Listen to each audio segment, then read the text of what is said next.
They called it an eyesore. They called it unnecessary. One board member called it the ugliest thing in the neighborhood.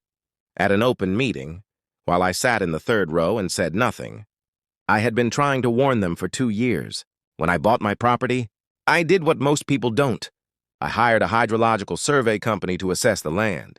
The report was detailed and unambiguous. Our neighborhood sat in a natural basin.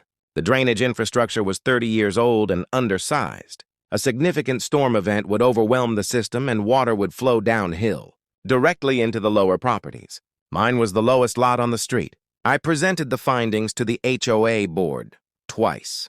They thanked me, politely, and did nothing. When I began construction on my flood mitigation wall, reinforced concrete, French drain system, water diversion channels along my full property boundary, the complaints started immediately. Violation notices for aesthetics, formal letters about neighborhood visual standards, a petition from 6 neighbors demanding I tear it down.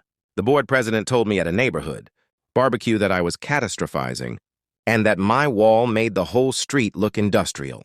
I smiled, said I hoped they were right, kept building. The storm came on a Tuesday night in October.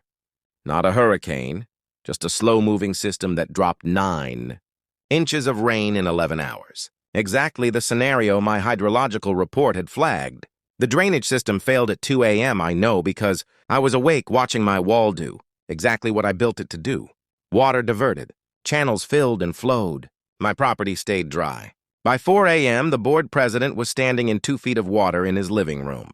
6 of the neighbors who signed that petition lost flooring, drywall, appliances, and vehicles. The neighbor who called my wall an eyesore had water damage reaching her second stair landing. My phone started ringing at 4:30 a.m. I answered every call. I was sympathetic. I was neighborly.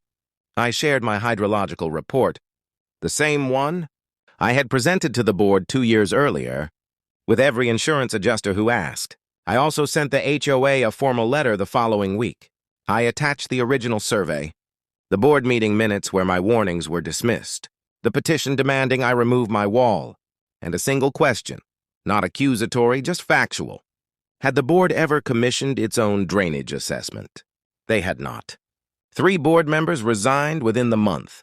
The new board approved a neighborhood-wide flood mitigation study. They asked me to consult. I brought the same hydrological firm, same report. This time the room was very quiet. They laughed at the wall.